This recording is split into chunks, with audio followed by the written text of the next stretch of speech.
Baik, selamat sore. Salam sehat untuk kita semua. Salve, salam sejahtera. Perkenalkan, saya Pius Almindule Kiberek. Saya adalah dosen pada Prodi D3 Keperawatan Fakultas Pertanian Universitas Timor di Nusa Tenggara Timur. Pada kesempatan ini, saya akan menjelaskan salah satu mata kuliah yang saya ampuh pada semester genap, yaitu Keperawatan Medikal Bedah 2 atau KMB 2. Mata kuliah KMB 2 ini merupakan mata kuliah wajib pada semester 4 Prodi D3 Keperawatan. Terdiri dari 2 SKS teori dan 1 SKS praktek lab. Deskripsi mata kuliah KMB 2, mata kuliah ini merupakan lanjutan dari mata kuliah Keperawatan Medikal Bedah 1 yang membahas tentang masalah kesehatan yang lazim terjadi pada usia dewasa, baik yang bersifat akut maupun kronik, yang meliputi gangguan fungsi tubuh dengan berbagai penyebab patologis, di antaranya gangguan kebutuhan aktivitas, gangguan kebutuhan istirahat dan tidur, gangguan kebutuhan keseimbangan suhu tubuh, gangguan rasa aman dan nyaman, dan konsep keperawatan perioperatif. Adapun CPL yang dibebankan pada mata kuliah ini adalah yang pertama menunjukkan sikap caring dalam melakukan pelayanan keperawatan medikal bedah secara holistik. Yang kedua, mahasiswa menunjukkan sikap tanggung jawab dan tanggung gugat dalam melakukan asuhan keperawatan secara mandiri. Yang ketiga, mahasiswa menunjukkan kemampuan menguasai anatomi dan fisiologi tubuh manusia serta patofisiologi penyakit. Yang keempat, mahasiswa menunjukkan kemampuan memberikan asuhan keperawatan kepada individu, keluarga, dan kelompok, baik sehat maupun sakit, serta kegawat daruratan dengan memperhatikan aspek bio, psiko, sosiokultural, dan spiritual yang menjamin keselamatan klien sesuai standar asuhan keperawatan. Yang kelima, menunjukkan kemampuan mengelola asuhan keperawatan sesuai kewenangan klinis. Yang keenam, mahasiswa menunjukkan kemampuan menyelesaikan pekerjaan berlingkup luas dengan menganalisis data serta metode yang sesuai dan dipilih dari beragam metode yang sudah maupun belum baku dan dengan menganalisis data-data. Yang ketujuh, mahasiswa menunjukkan kemampuan kinerja dengan kualitas dan kuantitas yang terukur. Adapun capaian pembelajaran mata kuliah atau CPMK-nya diantaranya adalah 1. Mahasiswa menunjukkan sikap bertanggung jawab dalam memberikan asuhan keperawatan secara mandiri dan berkelompok. Yang kedua, mahasiswa menguasai konsep asuhan keperawatan klien dalam rentang sehat sakit pada berbagai tingkat usia. Yang ketiga, mahasiswa mampu memberikan asuhan keperawatan kepada individu, keluarga, dan kelompok, baik sehat maupun sakit, serta kegawat daruratan dengan memperhatikan aspek bio, psiko, sosiokultural, dan spiritual yang menjamin keselamatan klien sesuai standar asuhan keperawatan. Yang keempat, mahasiswa mampu mengelola asuhan keperawatan sesuai kewenangan klinis. Yang kelima, mahasiswa mampu menyelesaikan pekerjaan berlingkup luas dengan menganalisis data serta metode yang sesuai dan dipilih dari beragam metode yang sudah maupun belum baku dan dengan menganalisis data. Yang keenam, mahasiswa mampu menunjukkan kinerja dengan kualitas dan kuantitas yang terukur. Adapun bahan kajian atau pokok bahasan pada mata kuliah KMB 2 ini diantaranya adalah 1. Gangguan kebutuhan aktivitas patologis muskuloskeletal, persarafan, dan indera. Yang kedua, gangguan kebutuhan istirahat dan tidur akibat patologis sistem persarafan dan integumen. Yang ketiga, gangguan kebutuhan keseimbangan suhu tubuh akibat patologis berbagai sistem tubuh. Yang keempat, gangguan kebutuhan rasa aman dan nyaman patologis sistem integumen dan sistem imun. Dan yang kelima adalah keperawatan perioperatif yang dimulai dari pre-op, intra-op, dan juga post-op. Selanjutnya, rencana pembelajaran yang terjabar dalam setiap minggu, yaitu minggu pertama akan membahas tentang penjelasan kontrak perkuliahan, dalam hal ini penjelasan tentang RPS, lalu dilanjutkan dengan gangguan kebutuhan aktivitas akibat patologi sistem muskuloskeletal. Minggu kedua, membahas tentang gangguan kebutuhan aktivitas akibat patologi sistem persarafan. Ketiga, gangguan kebutuhan aktivitas akibat patologi sistem indera. 4, gangguan kebutuhan istirahat dan tidur. 5, gangguan kebutuhan keseimbangan suhu tubuh. 6, gangguan kebutuhan rasa aman dan nyaman. 7, keperawatan perioperatif pertama atau 1. Selanjutnya, minggu ke-8 akan terjadi UTS. Dan minggu ke-9 dilanjutkan dengan keperawatan perioperatif 2. Adapun mata kuliah ini adalah menggunakan sistem blok, di mana setelah perkuliahan, mahasiswa akan melanjutkan praktek belajar klinik di rumah sakit. Oleh karena itu, pada minggu ke-10, mahasiswa akan menjalani persiapan untuk praktik. Lalu minggu ke-11, mahasiswa akan melaksanakan ujian OSCE untuk beberapa keterampilan yang sudah di brainstorming, sehingga mahasiswa ketika melewati tahapan ujian OSCE tersebut dinilai untuk memenuhi tidaknya masuk ke rumah sakit. Lalu minggu ke-14 sampai 15, mahasiswa akan menjalani praktek belajar klinik di rumah sakit. Selanjutnya, minggu ke-16, mahasiswa akan menjalani ujian akhir semester. Adapun penerapan sistem pembelajarannya menggunakan delivery, interaction, dan juga assessment, di mana delivery-nya dilakukan dengan penyampaian materi pembelajaran di kelas, baik ceramah maupun diskusi, juga praktek di lab. Kemudian interaction-nya dilakukan melalui interaksi baik antara dosen dan mahasiswa maupun interaksi antara mahasiswa dengan mahasiswa. Dalam hal ini dapat dilakukan dengan diskusi kelompok berbasis kasus penyakit yang lazim terjadi, serta praktek di lab. Dalam hal ini bermain peran ataupun simulasi sebagai pasien ataupun sebagai perawat untuk mendapatkan keterampilan-keterampilan tertentu. Kemudian asesmennya dilakukan melalui penyelesaian tugas-tugas baik individu maupun kelompok, serta kuis dalam bentuk pre dan post test untuk mengevaluasi pemahaman mahasiswa terkait materi yang akan dan telah diterimanya. Lalu ujian terkait dengan lab, maka mahasiswa akan dilakukan asesmen menggunakan ujian OSCE, dan di praktek belajar klinik ataupun di rumah sakit akan dilakukan melalui pre dan post conference. Sistem penilaiannya terhadap teori akan dilakukan penilaian terhadap cooperative learning atau kehadiran di kelas, lalu penilaian kepribadian, tugas mandiri ataupun kelompok, UTS dan UAS. Sedangkan untuk praktik laboratorium, penilaian diperoleh dari sikap dan juga uji OSCE, dalam hal ini unjuk kerja di laboratorium KMB. Kemudian praktik belajar klinik nilainya diperoleh dari sikap, pre-conference, unjuk kerja di lahan praktik, dan juga post-conference. Selanjutnya, untuk menentukan penilaian terakhir, dalam hal ini kita menyesuaikan dengan ketentuan yang telah dikeluarkan oleh Universitas Timor, di mana nilai absolut yang 80-100 maka diberi angka mutu 4 dengan huruf mutu A, nilai 70-79 3 huruf mutunya B, nilai 60-69 nilainya 2 huruf mutunya C, 41-59 angkanya 1 huruf mutunya D, dan nilai 0-40 angka mutunya 0-0,99 dengan huruf mutunya E. Adapun tujuan dari pembuatan video ini adalah bagian dari pernyataan diri dosen dalam unjuk kerja Tridharma Perguruan Tinggi. Selanjutnya, saya akan memberikan cuplikan pengajaran saya pada mata kuliah KMB 2 dengan topik asuhan keperawatan pasien dengan stroke. Hal ini saya akan lakukan secara daring. Sekian dan terima kasih. Salam sehat. Tuhan berkati. Ya baik, selamat sore saudara-saudara. Apa kabar semuanya? Sore Pak. Kabar baik. Oke baik. Kabar baik Pak.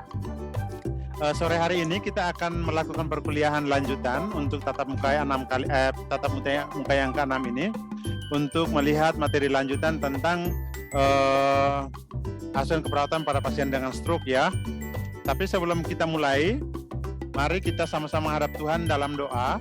Izinkan untuk saya membawa doa ini dalam ajaran Katolik ya. Kita berdoa. Atas nama Bapa dan Putra dan Roh Kudus. Amin.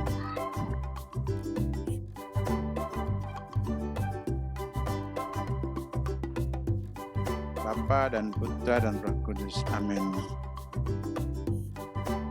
Doa selesai.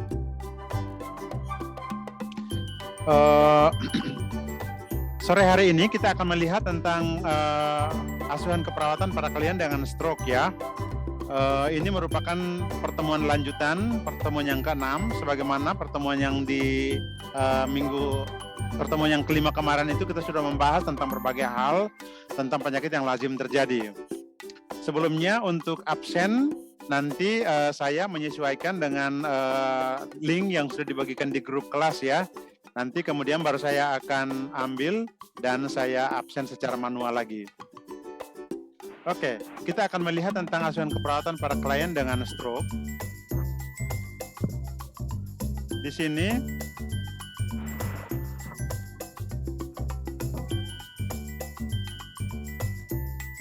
ya, untuk identitas mata kuliahnya masih keperawatan medikal bedah 2, pertemuan ke-6.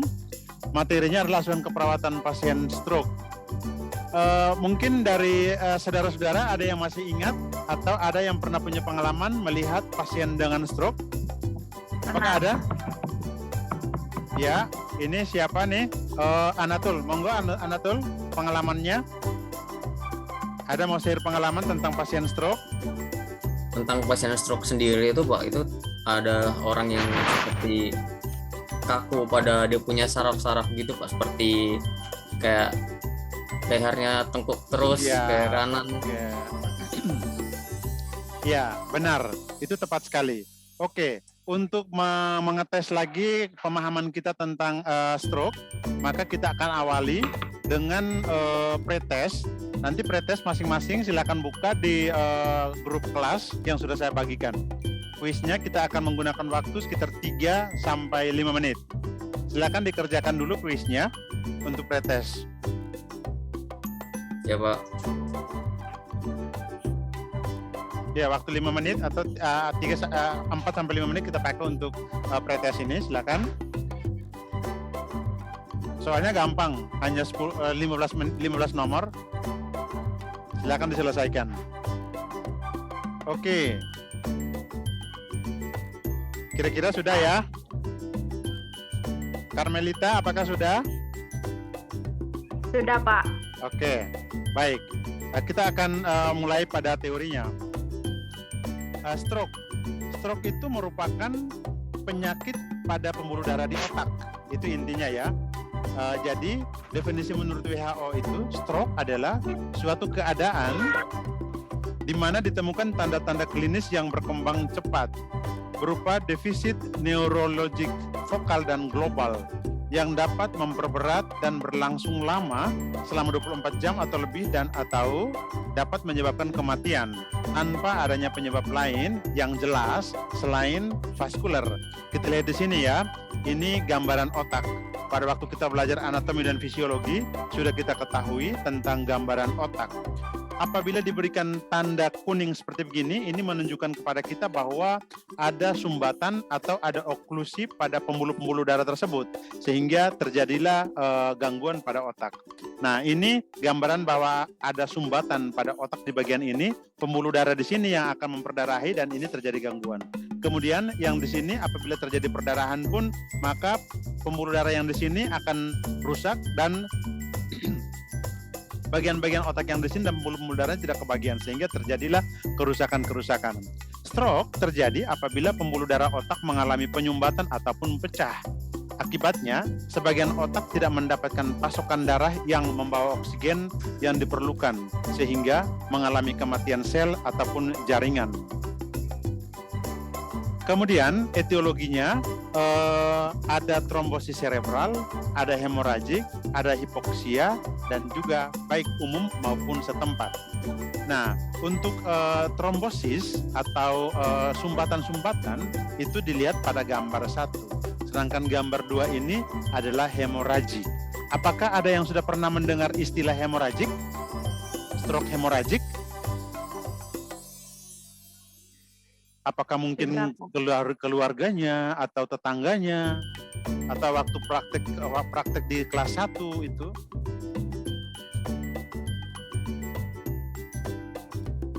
Apakah ada? Ano, mungkin saya mendengar lagi dari Ano.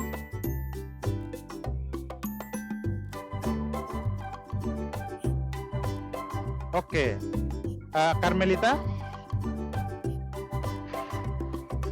Stroke hemoragik tuh ya itu pernah Pak, tapi mungkin dia hanya sebagian Pak. Oh iya, benar. Stroke yang Benar sekali. Jadi kalau stroke hemoragik ataupun stroke hemoragik itu artinya perdarahan di otak. Namun perdarahan itu akan menunjukkan letak kelemahan fisik di sebelah mana. Apabila stroke-nya terjadi pada otak sebelah kiri, maka kelemahan fisiknya di sebelah kanan tubuh dan sebaliknya. Demikian kondisinya seperti begitu ya. Kemudian kita akan melihat lanjutan tentang klasifikasi stroke. Klasifikasi stroke itu sebagaimana makalah yang sudah kita bagikan sebelumnya, yaitu ada stroke iskemik dan stroke hemoragik. Nah, untuk stroke iskemik itu umumnya oleh karena sumbatan ataupun halangan daripada aliran darah menuju ke jaringan-jaringan sel. Sedangkan kalau hemoragik itu oleh karena pembuluh darah otak pecah sehingga kerusakan lebih berat ataupun lebih besar daripada stroke yang satunya. Nah, selanjutnya ketika kita menemukan seorang pasien dengan stroke, maka tugas kita sebagai perawat, tugas saudara-saudara sekalian menjadi sebagai calon perawat, itu perlu melakukan anamnesis lebih detail. Karena dengan adanya anamnesis yang tepat, maka akan bisa ditegakkan diagnosis yang tepat pula. Di antaranya identitas, otomatis, keluhan utama. Keluhan utama itu menjadi satu hal yang sangat penting untuk diperhatikan, dikaji sungguh-sungguh. Lalu, riwayat penyakit sekarang dan riwayat penyakit terdahulu. Kemudian riwayat penyakit keluarga dalam hal ini oleh karena penyakit stroke ini merupakan penyakit keturunan sehingga perlu dikaji faktor-faktor ataupun genogram daripada pasien tersebut. Kemudian pengkajian psikososial pun kita harus lihat karena apabila pasien-pasien itu hidup dalam penuh dengan tekanan stres dan sebagainya, maka hal ini akan menjadi faktor pendukung untuk terjadinya stroke. Kemudian kita akan lihat lanjutan, kenali 5 tanda dan gejala daripada stroke. Bahwa akhir-akhir ini istilah stroke akrab kita dengar di telinga kita. Namun perlu kita pahami dengan lebih jelas tanda-tanda yang menyertainya. Di antaranya berjalannya, apakah tiba-tiba keseimbangan Anda bermasalah? Kemudian kita harus mengkaji bagaimana berbicaranya. Apakah tiba-tiba berbicaranya lambat atau wajahnya kuyu atau pelo? Wajahnya miring ke sisi sebelah. Kemudian untuk mencapai atau meraih atau memegang gelas. Apakah tiba-tiba satu sisi tubuh Anda menjadi lemah atau kebas? Lalu melihat, mengkajinya apakah penglihatan Anda tiba-tiba hilang semua atau sebagian? Dan rasa, apakah tiba-tiba Anda rasa sakit kepala yang berat? Ini beberapa hal yang perlu kita kaji dari pasien. Selanjutnya, untuk pemeriksaan diagnostiknya, mitra kerja kita akan melakukan pemeriksaan berupa angiografi cerebral, lumbal fungsi, CT scan, MRI, USG, dan juga EEG. Semuanya ini untuk menentukan lokasi-lokasi ataupun derajat daripada kerusakan otak yang terjadi. Kemudian setelah mendapatkan pengobatan ataupun pemeriksaan yang tepat, maka mitra kerja kita akan memberikan pengobatan konservatif, diantaranya obat-obatan vasodilator untuk meningkatkan aliran darah cerebral. Kemudian histamin, juga antitrombosis dan antikoagulan. Antikoagulan ini penting untuk mencegah dan menghindari terjadinya trombus yang lebih parah. Nah, dari pengkajian keperawatan yang kita temukan, maka di sana perawat akan menegakkan diagnosa keperawatan. Nah, diagnosa keperawatan utama yang bisa kita tegakkan pada pasien hipertensi, pasien dengan stroke itu apa saja, saudara-saudara?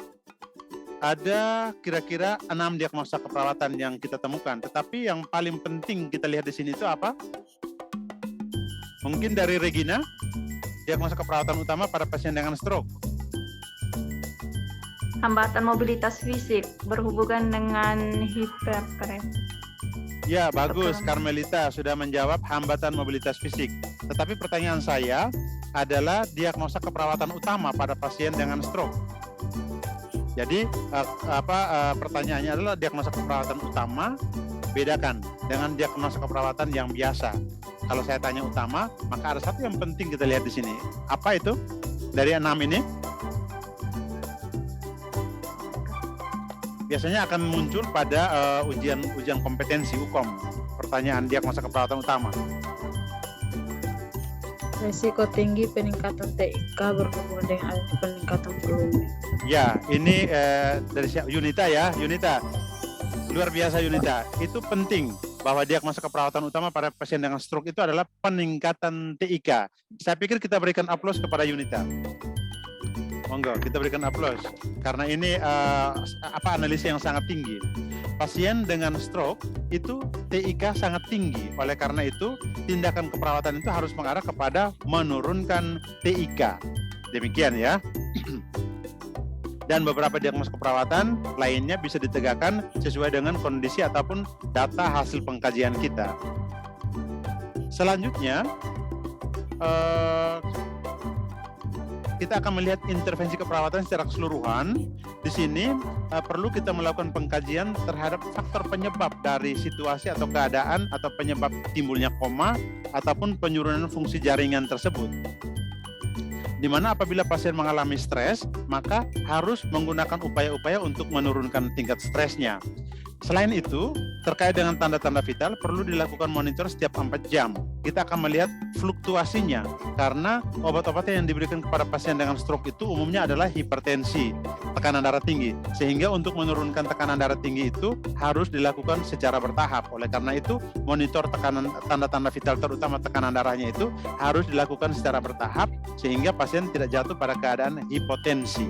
Kemudian evaluasi pupil untuk melihat tingkat kesadaran pasien. Lalu monitor temperatur dan pengaturan suhu lingkungan. Kemudian pertahankan kepala atau leher pada posisi netral ataupun posisi anatomis ya. Karena diagnosa utama tadi itu adalah peningkatan TIK, sehingga kita harus mengatur supaya venous return-nya, aliran balik venanya itu harus lebih tinggi supaya tidak ada peningkatan tekanan darah ataupun peningkatan darah di dalam otak. Kemudian ciptakan periode istirahat yang cukup. Lalu kurangi rangsangan eksternal. Kemudian cegah atau hindari terjadinya falsafah manuver seperti harus mengadaan pada waktu BAB ataupun kondisi marah. Itu kan merupakan sebuah kondisi atau keadaan-keadaan menyebabkan falsafah manuver meningkat. Oleh karena itu pertahankan ataupun cegah atau hindari terjadinya falsafah manuver. Kemudian jika pasien muntah maka bantu atau atasi supaya jangan sampai terjadi aspirasi. Kemudian kaji peningkatan istirahat dan tingkah laku pada pagi hari karena umumnya kondisi-kondisi pada pagi hari ini akan mengarah kepada peningkatan tekanan darah yang mengarah kepada terjadinya stroke. Oke, sampai di sini mungkin ada yang mau bertanya? Carmelita mungkin ada pertanyaan? Yunita? Tidak ada, Tidak. Pak. Oke, kalau begitu saya yang bertanya ya. Ano mau bertanya, silakan Ano. Saya ingin bertanya Pak terkait yang materi Pak yang sudah ini terkait materi yang dijelaskan di slide sebelumnya Pak terkait stroke. Misalnya Pak kita temukan ada kayak orang yang dengan gejala-gejala awal stroke di masyarakat itu kira-kira apa tindakan yang bisa kita lakukan Pak sebelum dibawa ke vaskes terdekat?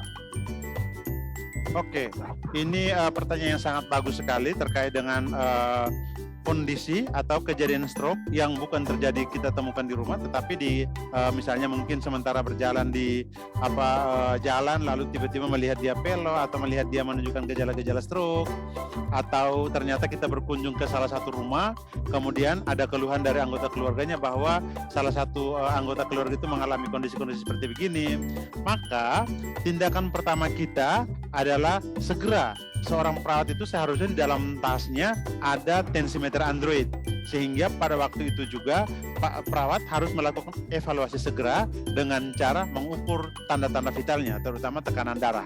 Itu yang pertama. supaya kita pastikan bahwa kondisi tekanan darahnya adalah demikian, sehingga kita akan menegakkan diagnosa pasti. Itu pertama. Lalu yang kedua, ketika kita sudah memastikan bahwa dia itu sungguh-sungguh dia mengalami stroke, maka pertahankan pada posisi atau kondisi anatomis. Dalam hal ini, sebagaimana tadi kita ketahui, diagnosa utama atau masalah utama pada pasien stroke itu adalah peningkatan TIK, maka kita atur sedemikian rupa supaya intrakranial, tekanan intrakranialnya jangan meningkat. Persoalannya, tekanan intrakranial itu meningkat bisa oleh karena sementara marah, bisa oleh karena posisi tidur yang tidak tepat. Oleh karena itu, jika kita menemukan kondisi seperti begitu, segera atur posisi anatomis dengan kepala lebih tinggi 30 derajat. Begitu ya, Ano ya. Ini pertanyaan yang bagus. Jadi di rumah, Ya, Pak. segera atur posisi tidurnya 30 derajat. Kemudian lihatlah obat-obatan yang di rumah. Obat-obatannya yang di rumah ini tanyakan dia minum terakhirnya kapan. Lalu jangan lupa segera antar ke puskesmas atau fasilitas pelayanan kesehatan terdekat supaya akan dilakukan pemeriksaan diagnostik untuk memastikan dan juga diberikan obat-obatan yang tepat. Begitu ya, Ano ya. Ya, Pak. Terima kasih, Pak. Pertanyaan yang bagus. Ini obat-obatan yang akan diberikan kepada pasien tersebut, tetapi tindakan kita di rumah sebelum kita antar ke rumah sakit yang tadi ya. Oke, mungkin lain lagi, ada yang mau bertanya lagi? Kalau tidak, maka pertanyaan dari saya. Tolong tunjukkan tindakan-tindakan apa saja yang bisa menyebabkan falsafah manuver. Yang tadi saya bilang, ini intervensi keperawatan yang perlu perawat tahu dan perlu perawat lakukan. Apa saja tadi? Falsafah manuver itu seperti apa? Lupa lagi. Ayo lupa lagi. Padahal sudah biasa tuh kita diskusikan. Ayo ingat-ingat cepat. Ayo ingat-ingat cepat. Ayo ingat cepat. Apa falsafah manuver itu seperti apa?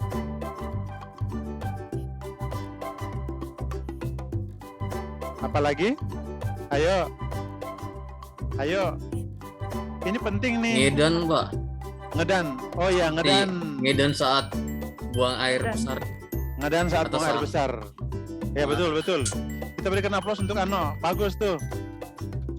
Jadi hal yang kecil ini ternyata maknanya, manfaatnya sangat besar. Ketika pasien dengan stroke yang sementara tekanan intrakranial tinggi, jangan suruh pasien ngedan. Tidak boleh paksa pada waktu buang air besar karena akan menambah TIK yang tinggi. Itu ya. Oke. Wah. Selanjutnya ini beberapa sumber rujukan yang kita pakai. Pertanyaan cukup sekian, tetapi nanti kita akan lanjutkan dengan post test. Nah, tadi pretestnya kita sudah mulai pada waktu sebelum, kemudian sekarang post test. Post test baru saja saya kirimkan ke email WA group. Silakan diselesaikan post testnya. Nanti nilainya akan direkam pada HP laptop saya. Masing-masing silakan menyelesaikan kuisnya.